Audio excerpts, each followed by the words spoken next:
Well, hello and welcome back. In this tutorial, we're going to be going over a couple of quick hits, a couple of things that I think that we need to go over before we go on too much further. And I know you haven't even gotten into moving objects or copying objects or any of that, and we are going to get into that. But before we do, I think it's important to go over a couple of these little housekeeping items just to keep you going in the right direction. First of all, let's start off with talking about working with toolbars.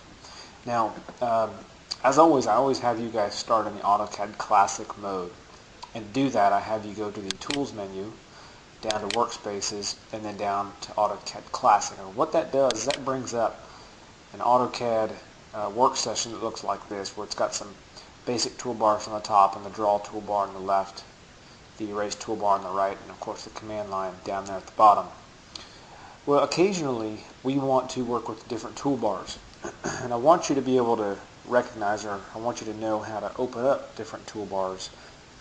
Let's say if you're going to dimension something or a lot of things, you might want to open up the dimensioning toolbar instead of having to go and select dimension every time. So to access toolbars, to open up toolbars in AutoCAD, it's actually pretty simple.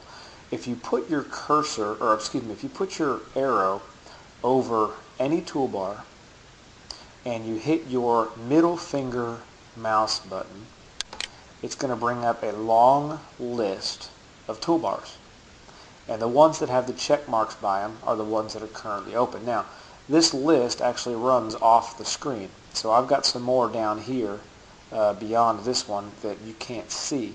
And on your screen, you probably have your resolution set so that you'd be able to see this whole window. If not, there is a little arrow. You see this arrow right here at the top? There's a little arrow down at the very bottom, and if you click and hold down that arrow at the very bottom, it'll allow you to scroll down and see all the toolbars. So, how do you turn these toolbars on? Well, once you have this,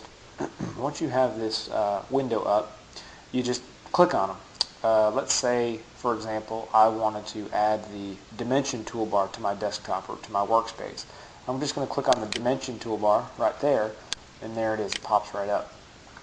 Now, if it doesn't dock, and what I mean by docking is if it doesn't stick to one spot on the screen, you can drag the toolbar around by just picking and holding your index finger mouse button on that blue bar right there. A couple of other things that you can do with these toolbars when they're out here. This is called floating, and these toolbars over here are considered to be docked. But when the toolbars are floating, first of all, you can move them around. You can close them by clicking on the X. You can reshape them. Notice as I move my mouse to the edges of the toolbar, it's going to give me a directional arrow there. Once I get that, if I hold my mouse button down, I'm able to pull down and reshape this toolbar. Okay. I can also dock this toolbar. Let's say I wanted this toolbar docked up here at the top of the screen. I'm going to put my cursor, or put my arrow in the top of the blue bar there.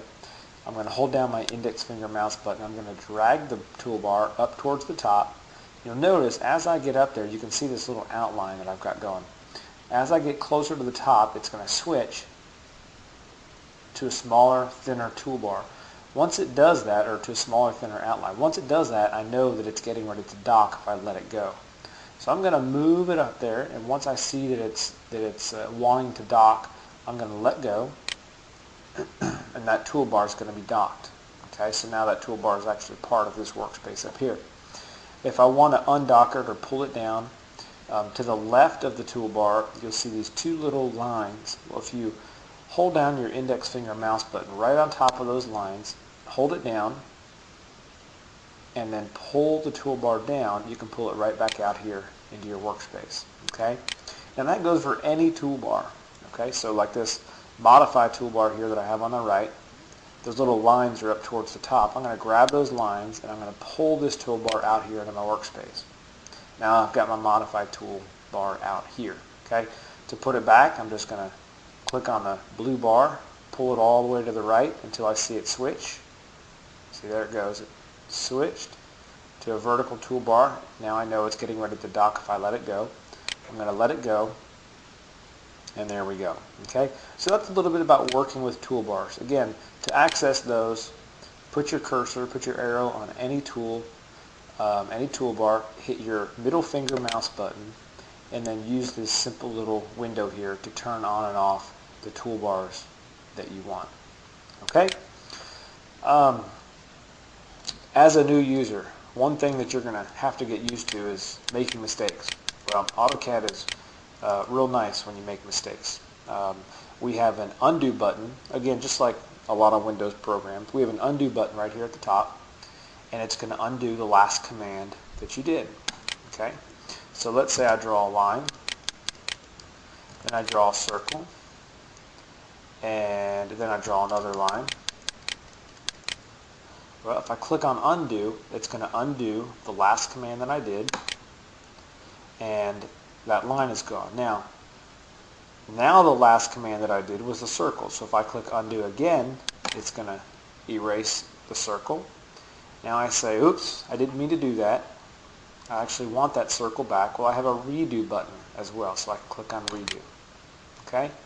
And that's going to bring up the last undo command. It's going to redo the last undo command. Now I can only redo once, but I can undo all the way back to my last saved, up until the last time I saved. Okay, so it's going to remember all the commands. If you work for 2 hours, it's going to remember all the commands that you did all the way back to your last save. Okay, so that's undo and redo. The shortcut for those, say I draw a line. Instead of coming up here and click, if I want to, I can just hit U. Notice on my command line, the letter U pops up, and then hit enter. And that's going to undo. And if I want to redo, I just type in REDO is what I type in. There's probably a shortcut for it. I just don't remember it off the top of my head. But we're going to talk about command aliases in just a little bit. That's it for this tutorial. In the next tutorial, I've got a couple of more quick hits I want to go over with you guys. Setting drawing limits and setting drawing units, and then also I'm going to try to squeeze in there talking about command aliases and shortcuts to some of these commands, so you don't have to use these toolbars as much. So that's all for right now. I know it was a short tutorial, but hopefully informative, and in the next one, we're going to get a little bit deeper. Thanks so much for watching, and I will talk to you soon. Bye-bye.